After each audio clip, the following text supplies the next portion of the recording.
তাওবা শব্দের অর্থ প্রত্যাবর্তন করা।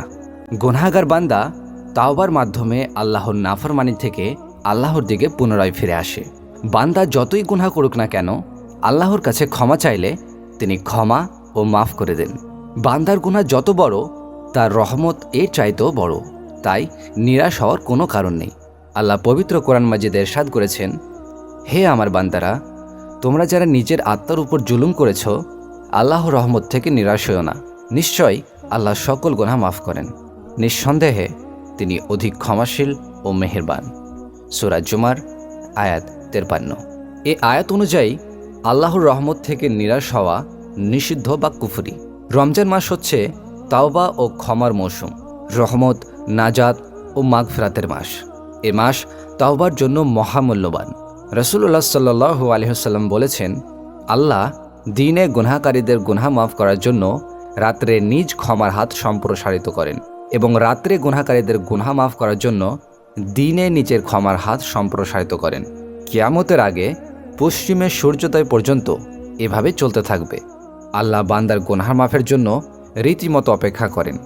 বান্দা মাফ চাইলেই মাফ পেতে পারে। রাসূলুল্লাহ সাল্লাল্লাহু আলাইহি ওয়াসাল্লাম আরও বলেছেন, সেই ব্যক্তির নাক ধুলামলিন হোক যে রমজান পেয়েছে কিন্তু তার গুনাহ মাফ হয়নি। তিরমিজি। হাদিসে কুদসিতে বর্ণিত আছে, আল্লাহ বলেন, হে বনি আদম, তুমি আমার কাছে যা আশা করো এবং চাও আমি তোমাকে মাফ করে দিলাম এবং এজন্য আমি কোনো পরোয়া করি না। তিরমিজি। হাদিসে কুদসিত আরও এসেছে, আল্লাহ বলেন, হে আমার বান্দা, তোমরা দিনে রাতে গুনাহ করে থাকো আর আমি সকল গুনাহ মাফ করি। তোমরা আমার কাছে ক্ষমা চাও, আমি তোমাদের গুনাহ মাফ করে দেব। সহিহ মুসলিম। গুনাহ মাফের জন্য এর চাইতে বড় প্রতিশ্রুতি আর কি হতে পারে? আল্লাহ আরও বলেন, তিনি সেই সত্তা যিনি বান্দার তওবা কবুল করেন, তাদের গুনাহ মাফ করেন এবং তোমরা যা করো সব কিছু তিনি জানেন। সূরা শুরা আয়াত 25। তিনি বান্দার তওবা কবুল করেন, কিন্তু শর্ত হলো ইখলাসের সাথে তওবা করতে হবে এবং এরপর ইচ্ছাকৃতভাবে আর সেই গুনহার পুনরাবৃত্তি করা যাবে না। আল্লাহ বলেন, যারা অশ্লীল কাজ করে ফেলল কিংবা নিজেদের আত্মার উপর জুলুম করে ফেলল, নিজেদের গুনাহর জন্য আল্লাহকে স্মরণ করল, আল্লাহ ছাড়ার কি আছে যিনি গুনাহ মাফ করেন, এবং তারা জেনে শুনে কৃত গুনাহর পুনরাবৃত্তি করে না, তাদের পুরস্কার হলো আল্লাহর ক্ষমা এবং জান্নাত, যার তলদেশ দিয়ে নহর প্রবাহিত। তারা সেখানে চিরদিন থাকবে। আমলকারীদের পুরস্কার কতই না উত্তম। সূরা আল ইমরান আয়াত 135 থেকে 136। তওবার পর্যায়গুলো নিম্নরূপ। নাম্বার 1, গুনহার স্বীকৃতি। 2, গুনহার জন্য লজ্জিত হওয়া। 3, তওবা করা ও মাফ চাওয়া। 4, পুনরায় সে গুনহা না করার ওয়াদা করা। 5, সকল পর্যায়ে পূর্ণ ইখলাস ও আন্তরিকতা থাকা। এবং 6, ওয়াদার উপর টিকে থাকার জন্য আল্লাহর সাহায্য প্রার্থনা করা। রমজান আসলে বহু লোক ভালো মানুষ হয়ে যান, নেক কাজে ব্যস্ত থাকেন ও গুনাহর কাজ থেকে দূরে থাকেন।